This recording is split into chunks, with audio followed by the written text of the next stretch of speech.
The Azerbaijan I came to in 2000 was quite different from the country I live in now.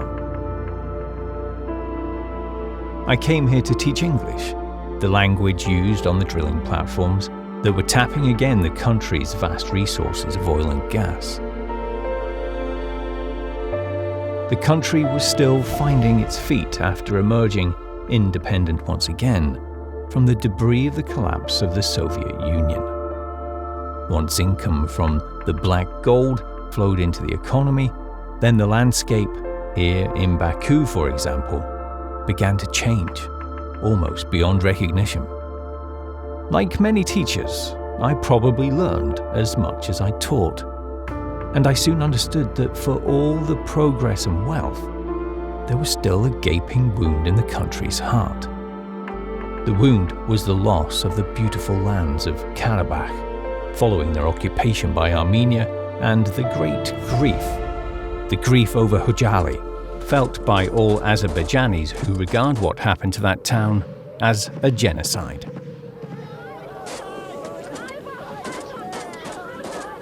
KHOJALY, the grief of a nation.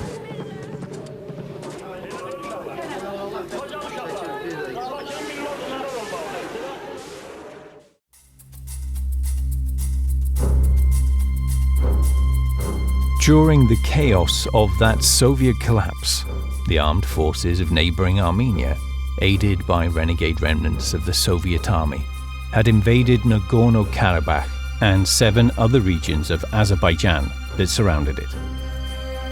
In the process, all the Azerbaijanis in those regions were either killed or ethnically cleansed. 1 million of the country's 7 million people were now refugees, or internally displaced people, IDPs. Those survivors of the invasion mourned over 20,000 of their relatives, neighbours, and other compatriots who had been killed. Now, 25 years after a provisional ceasefire agreement was signed, Karabakh, famed for its fertile agriculture and nature, also historically the home of renowned writers and musicians, still lies in occupied devastation. These are the ruins of the once thriving city of Agdam, described to me by a French journalist who was there during the fighting as green. I remember it being so green. After some time, I turned to journalism as a way of finding out more about a country with a fascinating culture, but also more about that wounded heart. And a visit to Shahidla Khiyabani, Martyrs Avenue, that overlooks the capital, brings home the single greatest tragedy of the occupation. As you walk past the lower lines of gravestones, you notice the common date, 26 February 1992, the day KHOJALY and its people were erased from the map. I learned what that meant in the only way you really can understand, by meeting the people affected and witnesses. 2 of them appear later in this film. Yasemin Hasanova, 12 years old at the time and now a teacher of IDP children, and Valeh Husseinov, at the time 23, bank cashier, guitarist, and recently married. Please watch and hear what they have to say. Imagine yourself in their place, not as a statistic or a political problem, but as a living person. These 2 people embody the pain of all KHOJALY.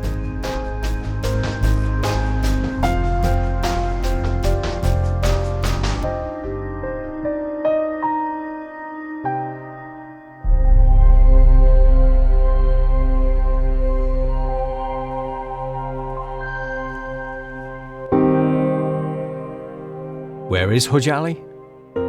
Well, open a map of Azerbaijan and look for the eagle-shaped country, which has Russia to the north, Georgia to the northwest, Iran to the south, the Caspian Sea to the east, with Armenia and a sliver of Turkey to the west.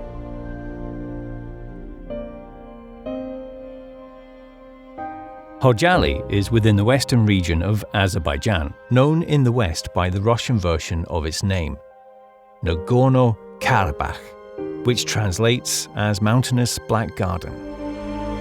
Mountainous because it is in the southern reaches of the Lesser Caucasus. The name Karabakh. In Azerbaijani Turkic, this also means big garden, probably refers to the fertility of its rich black earth. Agriculture was the staple industry. The gloriously golden Karabakh horse and sheep, whose wool was woven into the remarkably colourful Karabakh carpets, are just two of the much treasured fruits of that land.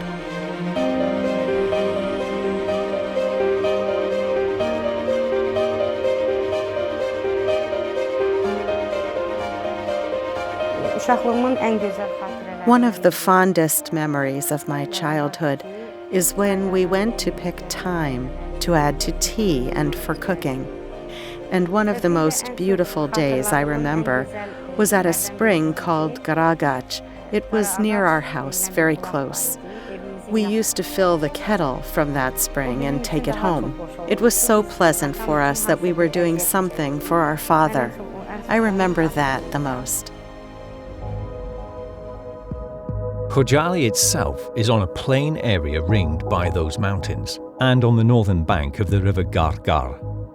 In 1992, the town was strategically placed on the main highway between the region's principal cities, Shusha and Hankendi, and Agdam, the next major city to the east, and then the rest of Azerbaijan. It is on the main railway line and has the only airport in the region. The seasonal migration from lowland Karabakh, Aran, to the mountains involved a substantial passage through KHOJALY. So, in spring and autumn, the highways were blocked for hours as sheep and cattle were herded across them. KHOJALY people lived happily, bringing up their families, arranging weddings, and building their farms by honest hard work. Azerbaijanis expelled from Armenia and some of the Ahiska Turks returning from Stalinist exile in Central Asia also settled in KHOJALY as a new homeland. KHOJALY was developing and growing, new residential areas were under construction, and finally its status was raised to city and regional centre, a source of pride to its inhabitants.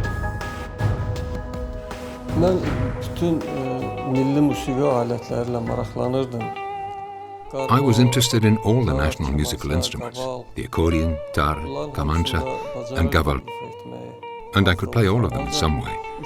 But in third grade, I learned to play guitar on one that I made myself from a piece of wood. By seventh grade, we already had a small group, even sometimes played at weddings. I composed a few songs and recorded them, but the cassettes stayed behind in KHOJALY.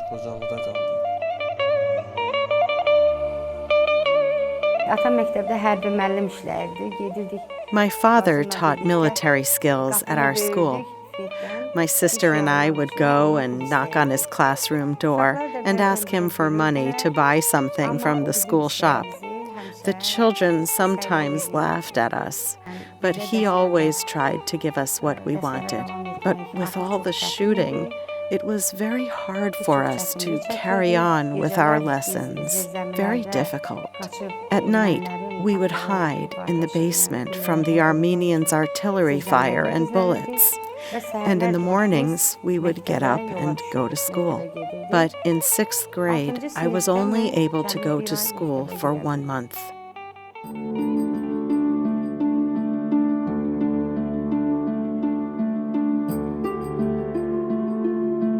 It's almost a cliché now, but there is much truth in Azerbaijani's claim to be true to the spirit of multiculturalism. Here, Islam is the predominant religion, but there is a high level of tolerance and respect for other faiths. As well as some impressive mosques, there are also prominent Jewish synagogues and churches, often enjoying state support. Caucasian Albanian churches, and Orthodox, Protestant, Roman Catholic, and, yes, even an Armenian church. This multiculturalism reflects perhaps the historical effect of the ancient Silk Road and the various foreign armies, travelers, and merchants that have crossed this land from all directions. It is also part of the people's high level of culture and hospitality. The respect offered encourages mutuality and integration. Azerbaijanis themselves are largely a Turkic people, originating from the Oghuz tribes. Their language is identifiably related to those spoken in Turkey, Kazakhstan, Uzbekistan, Turkmenistan, and parts of Russia and China, and they have developed a deep and rich culture in their own historical lands.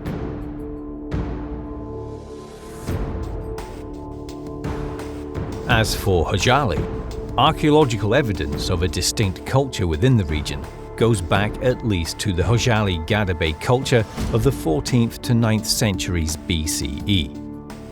Some of it excavated by Emil Ressler, a German teacher in Shusha's Realny school at the end of the 19th century. Among his finds was a necklace bead bearing the name of the 10th to 9th century BCE Assyrian king Adad-nirari II, indicating contact with an empire based some distance to the south, in what is now northern Iraq. Other finds, including bronze belts, ceramics and weapons, Cyclopean constructions, numerous stone blocks and Kurgan graves, as well as medieval Albanian temples and tombs, and, of course, Islamic cemeteries and shrines, are all evidence of continual habitation, while the Askaran fortress, just along the Gagar River, is a reminder of the 18th century Karabakh Khanate founded by the redoubtable Pana Ali Khan. The first 30 years of the 19th century were crucial to the history of this region. For Azerbaijanis, these years were the beginning of a long process that culminated in the occupation of Karabakh and the massacre of the people of KHOJALY. In 1828, the Russian Empire triumphed again in a war with Qajar Iran, and by the Treaty of Turkmenchay, moved the border between them southwards to the river Araz, taking in the Azerbaijani lands that were north of the river.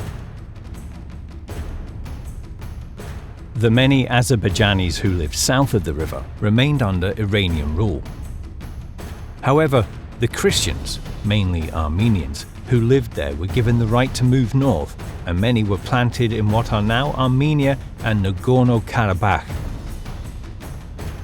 The Russians saw their co-religionists as useful allies in maintaining control over the border areas.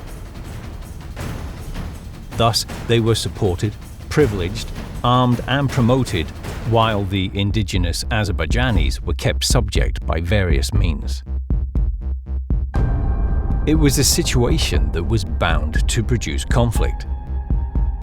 The oil boom at the turn of the 19th and 20th centuries sharpened competition between states for the riches generated. A growing national self-awareness and cultural enlightenment in progress of a time inevitably led to demands from Azerbaijanis to end discrimination.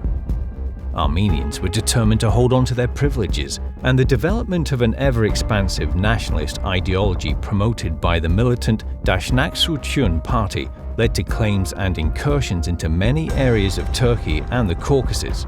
Some dreamed of an Armenia stretching from Black Sea to Caspian Sea.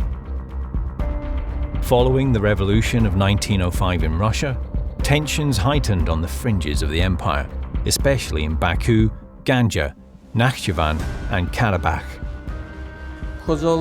1992 was not the only time KHOJALY people were subjected to genocide. They had suffered this in the past too.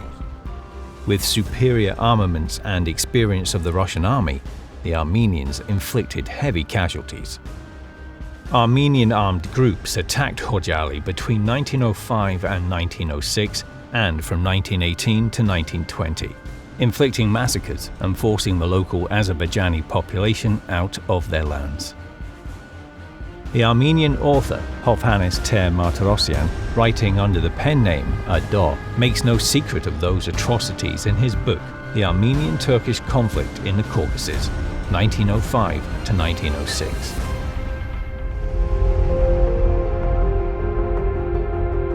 Following the Russian Revolution of 1917, Bolshevik control of Baku drew protests from the local population. In late March 1918, the Dashnak-Sutyun party joined the Bolsheviks in answering the protests with a 3-day rampage, massacring some 12,000 Azerbaijanis. However, Azerbaijani aspirations succeeded in establishing the independent Azerbaijan Democratic Republic from 1918 to 1920 that was recognized de facto by participants in the post-war Paris Peace Conference. But in 1920, it fell once more to invading Bolsheviks and was taken into the Soviet Union. Armenians reasserted claims to Azerbaijani lands throughout the Soviet period. They could not take Nagorno-Karabakh, but succeeded in extracting a large part of the Zengezur region, thus separating Nakhchivan from the rest of Azerbaijan.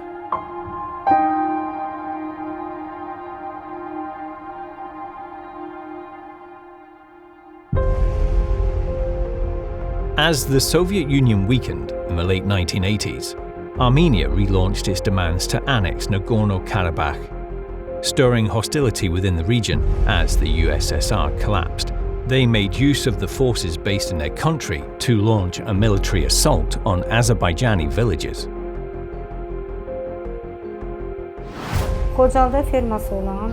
An Azerbaijani named Khanoklan, who had a farm in KHOJALY, was captured while grazing sheep in the nearby village of Noragu, where Armenians lived. They held him for ransom. Everyone came together and managed to collect the money, but when he returned, he was unrecognizable. He had been tortured and beaten so badly that he never recovered to be the man he was before. The Armenian villages around us did not want problems either, but they could not raise their voices against pressure from the Dashnaks. When the Azerbaijani villages nearby were burned, one by one, we knew that KHOJALY would be the next target.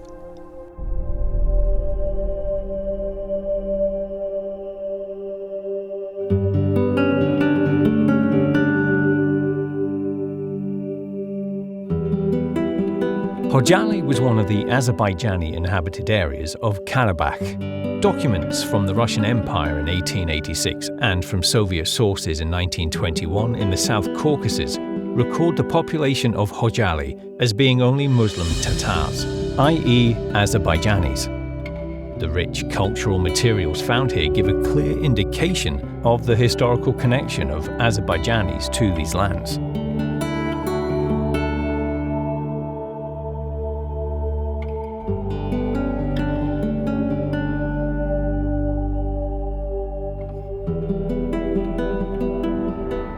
KHOJALY was a key area for the control of Karabakh. It was in the center of Karabakh, on the main road between the cities, towns and villages of the region. The building of the region's only airport there served to increase its strategic importance. Most of the Gorush-Slachun road, the only highway between Armenia and Karabakh, was controlled by Azerbaijanis, and it was difficult for the separatists to receive weapons and ammunition from Russian military bases in Armenia. Helicopters were insufficient and cargo planes were needed to transport the weaponry required, so Armenia aimed primarily to take the airport in KHOJALY from Azerbaijani control. This would facilitate the occupation of all Karabakh.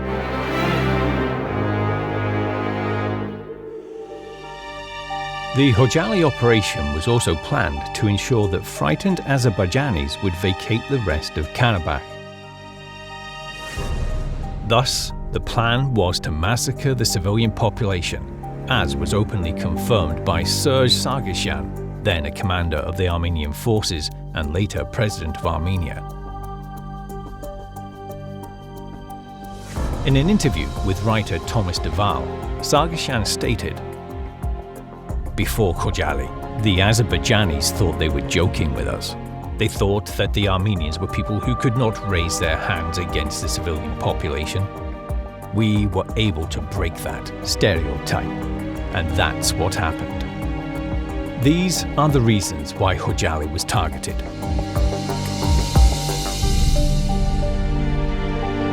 Both the Russian Empire and the Soviet authorities established Armenian settlements around the areas, including KHOJALY, inhabited by Azerbaijanis. In Nagorno-Karabakh, Azerbaijani villages were separated. The heights around KHOJALY were in Armenian hands, adding to the difficulties in defending the town.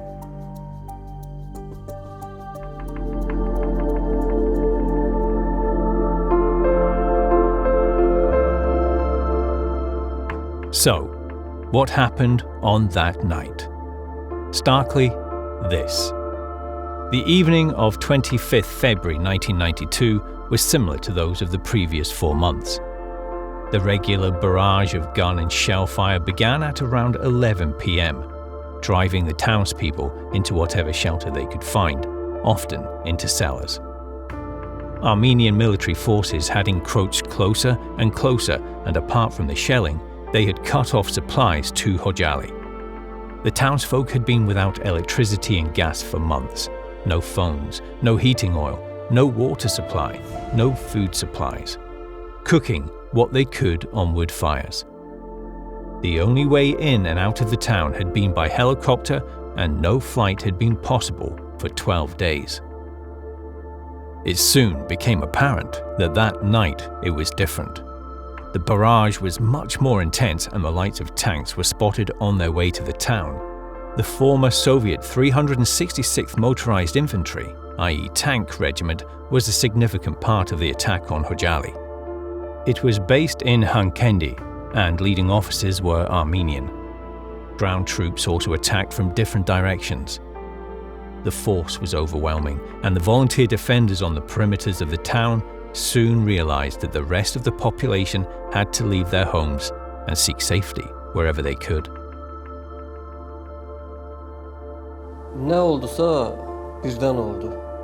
It came suddenly, even though KHOJALY people were already subject to the laws of war. But they never expected such a merciless onslaught from the Armenians. Some of them set off on a difficult trek towards Aghdam. Some were shot by Armenians who were waiting in the courtyards for them to emerge from their basements. This was a genocide committed against our people. Aghdam, some 16 kilometers to the northeast, was the nearest safe town. But the main road from KHOJALY went through Asgaran, occupied by Armenians.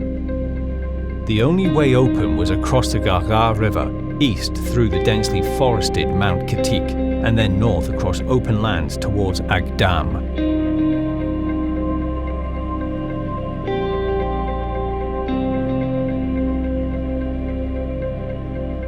With snow on the ground, wading across the river took its toll of shoes, clothes, and incipient frostbite. But across they had to go, struggling for their lives. Climbing through the forest, some now barefoot, some trying desperately to keep children from crying, they trudged through the night.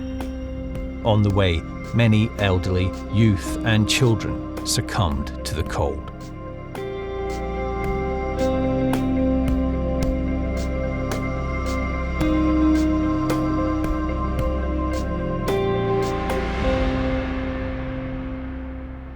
Towards dawn on 26 February, they emerged into the open near the settlement of Nachivanik.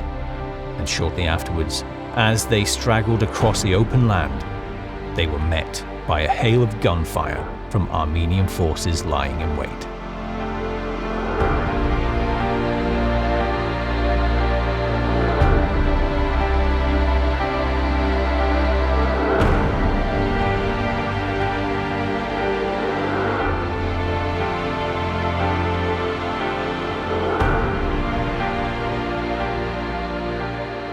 "613 people, men, women, and children, lost their lives during that whole hellish night.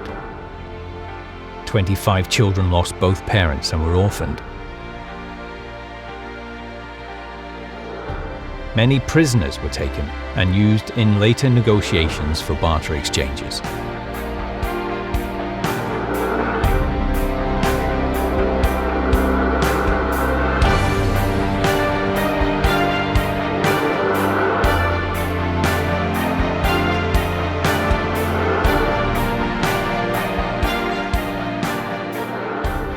When it was permitted to recover the dead for burial, it became clear that the Armenians had used knives to cut parts from the bodies.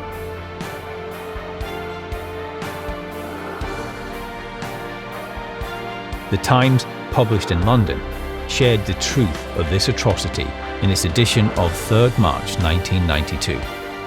Several of them, including one small girl, had terrible head injuries. Only her face was left.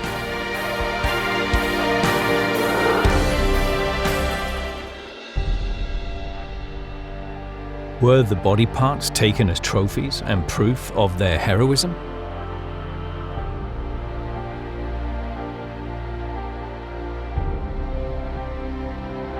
Those who got through and reached safety had to wait in the hope of reuniting with their loved ones or, finally, to identify their bodies. Agdam was their sanctuary and bore the burden of supporting the survivors.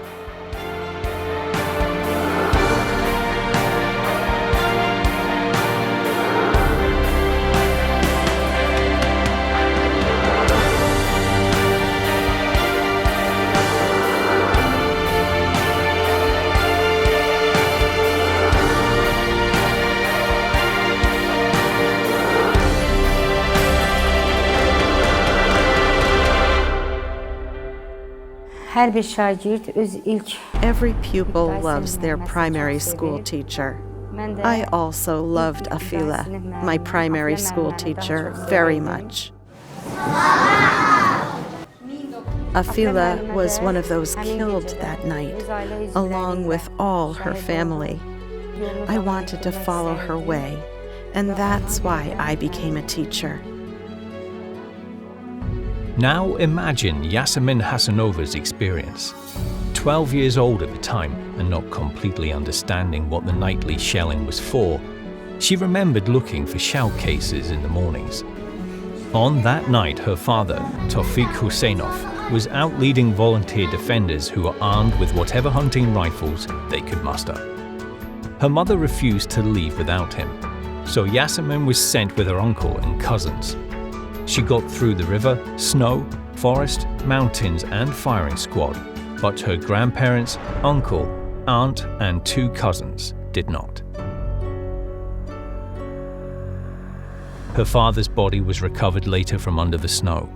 He now lies in Martyrs Avenue, a national hero for his part in giving people time to escape.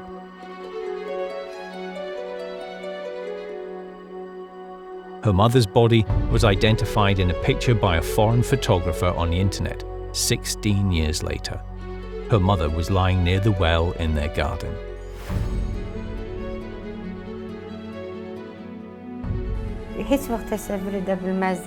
I could never have imagined that anyone could thank God for the death of her mother.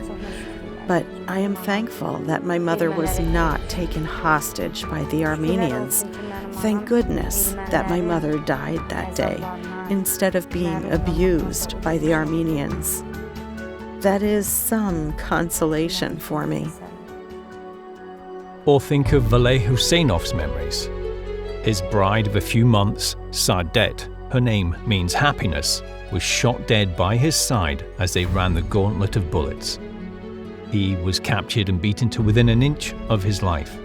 His hands held over a gas flame and fingers broken under military boots to ensure that he never played guitar again.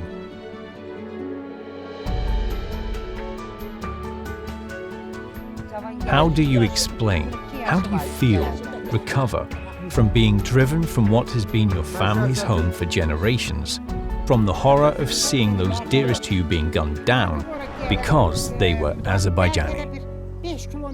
Can you imagine?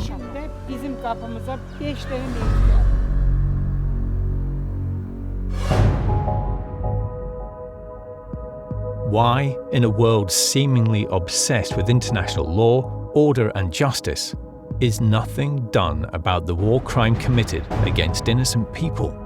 Instead, in the wake of the occupation, the Organization for Security and Cooperation in Europe, OSCE, established a Minsk group which, it says, spearheads the OSCE's efforts to find a peaceful solution to the Nagorno-Karabakh conflict. As we make this film, the Minsk group has been spearheading for 25 years. Like KHOJALY's survivors, you may question its rate of productivity. For Azerbaijanis, the massacre of KHOJALY people in the context of the slaughter of over 20,000 and the ethnic cleansing of 1 million of their compatriots amounts to a genocide. The Justice for KHOJALY International Awareness Campaign, launched on the initiative of Leyla Aliyeva, Vice President of the Heydar Aliyev Foundation, works for global recognition of the KHOJALY atrocity as a crime against humanity, and for the perpetrators to be held to account. For those waiting in hope, the campaign continues to work for their return to their native land.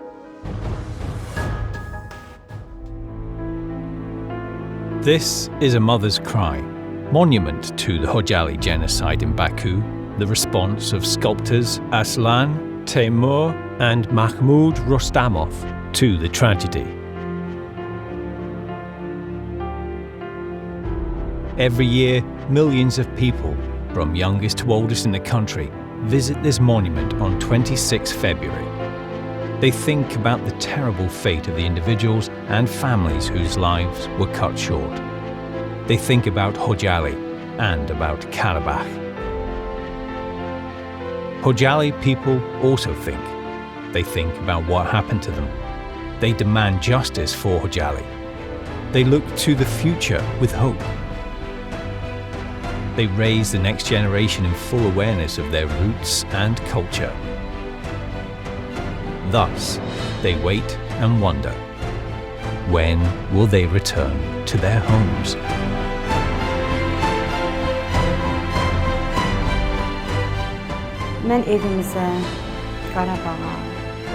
I want to return to our home, to Qarabağ, to KHOJALY. I always tell my students how beautiful it was. I want to walk in our homeland, in the yard where we lived, visit the graves of our relatives, and teach at a school in KHOJALY. Maybe then I'll be at peace.